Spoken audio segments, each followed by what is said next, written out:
भगवा रंग है भारत का, भगवा रंग भगवान का। भगवा पहिर के नाचे भक्ता, मंदिर बने अरमान का। बोलो जय श्री राम।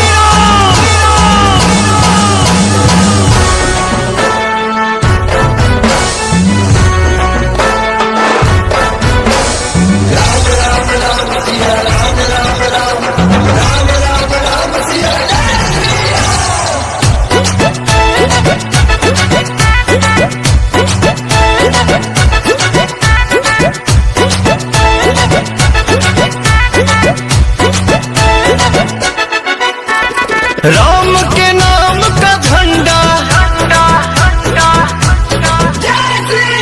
हाँ राम के नाम का झंडा लहरा है ये लहरेगा। हाँ राम के नाम का झंडा लहरा है ये लहरेगा। यह त्रेता में फहरा है, कलयुग में भी फहरेगा।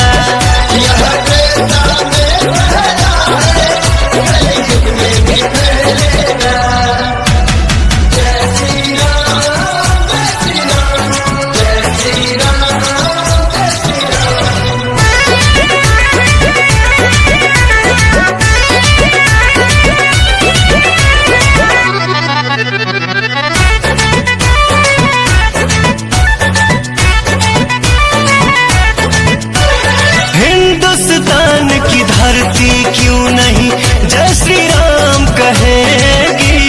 राम नाम नहीं मिटने वाला जब तक सृष्टि रहेगी।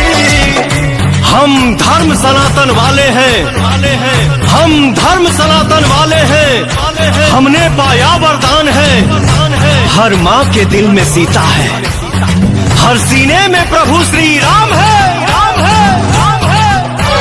हिंदुस्तान की धरती क्यों नहीं जय श्री राम कहेगी। राम नाम नहीं मिटने वाला जब तक सृष्टि रहेगी। इतिहास गवाह रहा है, ठहरा है न ठहरेगा।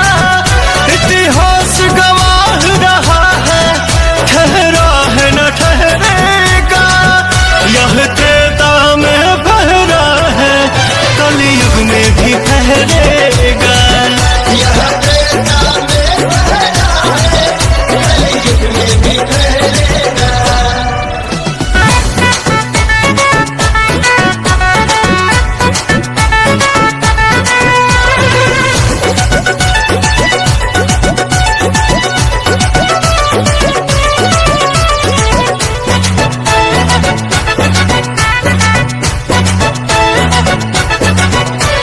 बोल रही है गंगा, बोल रहा है पर्वत सागर। हर हिंदू के सीने में है राम नाम का आदर। हम मंदिर वहीं बनाएंगे, हम मंदिर वहीं बनाएंगे।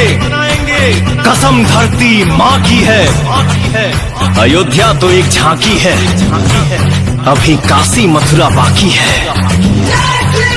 हाँ बोल रही है गंगा, बोल रहा है पर्वत सागर।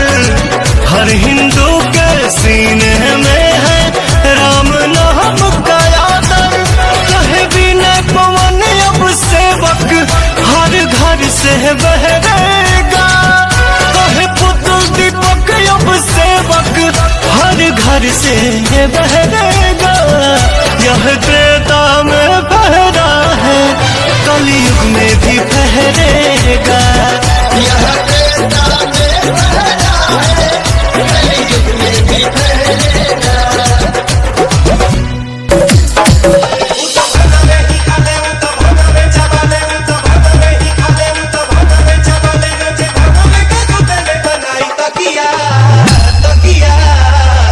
बजावा भैया।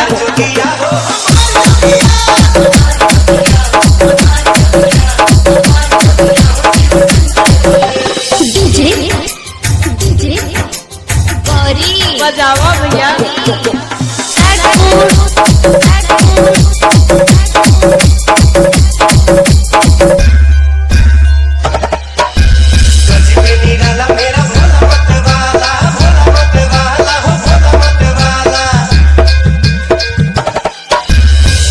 से निराला